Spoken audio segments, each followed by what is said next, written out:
Hola, mi nombre es Génesis Victoria Rascón del grupo Sexto B de Programación y a continuación presentaré los ejercicios realizados en clase durante el primer parcial. En el ejercicio 1, como primera instancia creamos una función main, en donde aprendimos que para declararla solo debemos escribir la palabra reservada fun en minúsculas y dentro de los paréntesis sus parámetros correspondientes. Dentro de esta función veremos la declaración de variables, que son los valores que pueden cambiar con la palabra reservada var, y como regla de nombres, todas las variables irán en minúsculas. Y si son más de dos palabras, las palabras por consiguiente sin espacios irán en su inicio con mayúscula.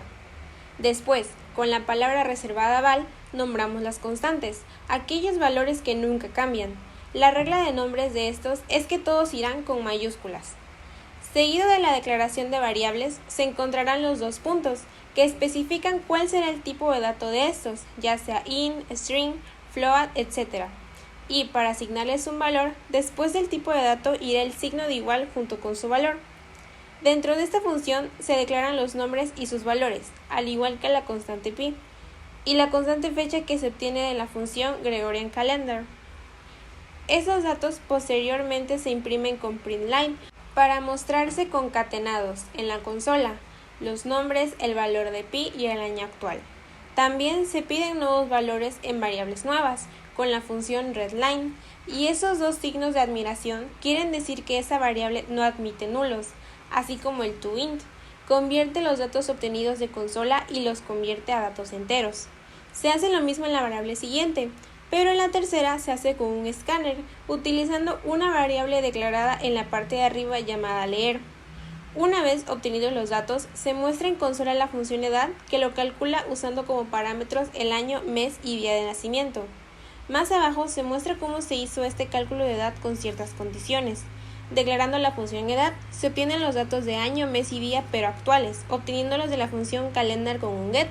Al mes se le agrega un 1 debido a que su número comienza en 0, y una vez declarada la variable edad como 0, se abre un condicional, en el que se calcula si los datos en base a meses y días de diferencia para imprimir una edad correcta.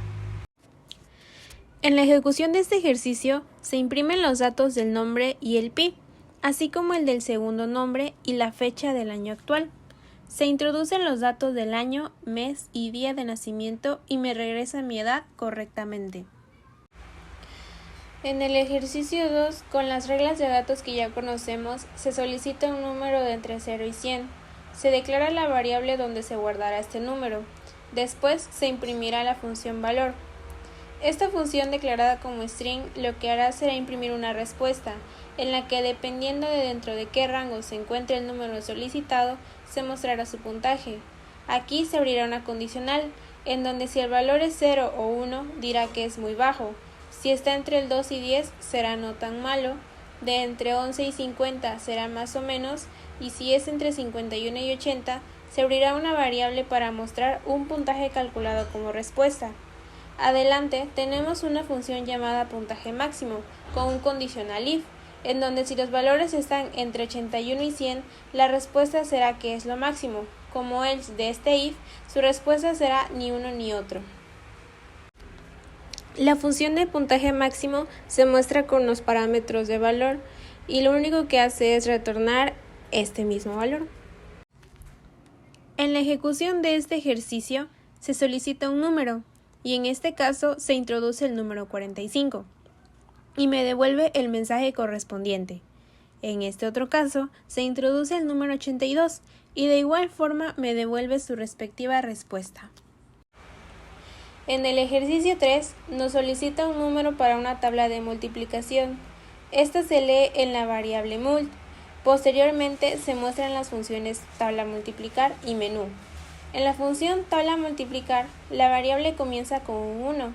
Se abre un while donde el límite de la tabla será 10 y se imprimirá la multiplicación del múltiplo por la tabla, la cual irá incrementando hasta 10.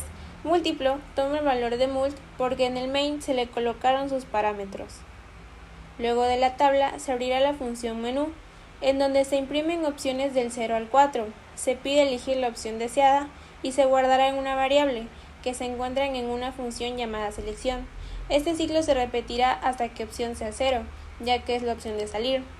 En la función selección que contiene la opción elegida, se usa una condicional when para mostrar lo que deberá hacer dependiendo de lo elegido. La opción de palabra aleatoria solicitará el largo de esta, que en la función de cadena alia se construirá gracias a su abecedario, que con un bucle for se determinará el largo de la palabra, que se construirá con una función random y se retornará. Para frases chistosas, en su función se harán 3 arreglos: las partes de las que se construirá la frase, donde se concatenarán con un random para unir la frase con cualquiera de los elementos de cada parte y se retornará. Para listas del grupo, con la función listas, se realiza un arreglo que contiene nombres y apellidos separados, en donde con 2 bucles for se imprimirán todos los elementos de los arreglos con un print. Aquí se utiliza el más con las comillas para que se muestren como cadena de texto. Como última opción, en el tablero, dentro del when, se guardarán los datos de ancho y alto de la tabla para que al pedir las coordenadas se muestren estos valores. Una vez introducidas las coordenadas, se imprimirá el tablero colocando el 1 en donde se solicitó. Este tablero se llama de la función la marca, donde se realizó un arreglo de ceros, y se especifica que donde se encuentren sus coordenadas se colocará el 1. En la ejecución de este ejercicio, se introduce el número de la tabla. Colocamos el número 2 y podemos ver que imprime efectivamente la tabla del 2 hasta el 10. Al terminar la tabla, inmediatamente me abre el menú de opciones, en donde seleccioné la opción 4 e introduje las coordenadas que me pide. De forma correcta, me devuelve el tablero con el número 1 en el lugar que pedí. El menú se abre de nuevo y al elegir la opción 0 se finaliza. Por último, tenemos a la clase usuario, la cual viene siendo la clase padre, que tiene de variables privadas con lateInit, que indica que esta variable se inicializará posteriormente, las cuales son usuary y password de tipo string. Adelante se abre un constructor. Esta es una función especial que se usa para inicializar el contenido de las nuevas instancias de una clase, con parámetros uso y pass. Se vinculan estos parámetros a los de arriba con this para acceder a la propiedad de la instancia que intentamos generar con el constructor. En la parte de abajo se crean los headers con uso y pass. Tenemos también 2 funciones protegidas. La primera es mensaje de tipo string, que lanza una cadena, y la segunda es muestra credenciales de tipo string, que retorna los valores de usuario y contraseña. Trabajamos con herencia, lo que nos permite que se puedan definir nuevas clases basadas de unas ya existentes a fin de reutilizar el código. La clase hijo es alumno, con ahora variables inicializadas y sin inicializar. Debajo de igual forma se abre un constructor con todas las variables, incluyendo un super que manda los parámetros de la clase usuario. Este constructor no solo sirve para asignar valores iniciales, también puede usar métodos privados, protegidos o públicos que estén dentro de la clase, realizar operaciones iniciales, etc. Se abre el init para inicializar y darles valores a nombre y fetname. En la función mensaje hijo se retorna una cadena concatenada a la función mensaje de usuario. En la función edad se hace el mismo cálculo que vimos en el ejercicio 1 con las condiciones, variables, etc. En la función muestra perfil se retorna el nombre junto con la función muestra credenciales de la clase usuario. Más abajo nos encontramos con los headers y getters de las variables para completar el método constructor. Uniendo esto al ejercicio 4, se realizan 2 arreglos, uno de países y uno de estados. Adelante se imprimen estos, especificando las posiciones deseadas que se quieren ver, y más abajo agregamos 2 elementos en nuevos index del arreglo 2. Dentro del main, declaramos variables que se relacionan con las clases alumno y usuario.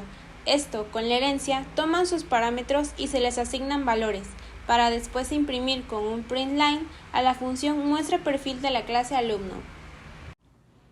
En la ejecución de este ejercicio, se imprimen los países en las posiciones solicitadas al igual que los estados. De igual forma, se imprimen correctamente los datos de la función. Como conclusión del video, puedo decir que los temas vistos a lo largo del parcial son temas que ya hemos visto en otros lenguajes de programación, especialmente por su relación con Java. Es que su complejidad de comprensión no fue muy alta, sumando los temas que vimos el semestre pasado con la programación orientada a objetos. puedo tomar esto como una adaptación al lenguaje Kotlin y una forma de repaso. Por su atención, muchas gracias y espero haya sido de su agrado.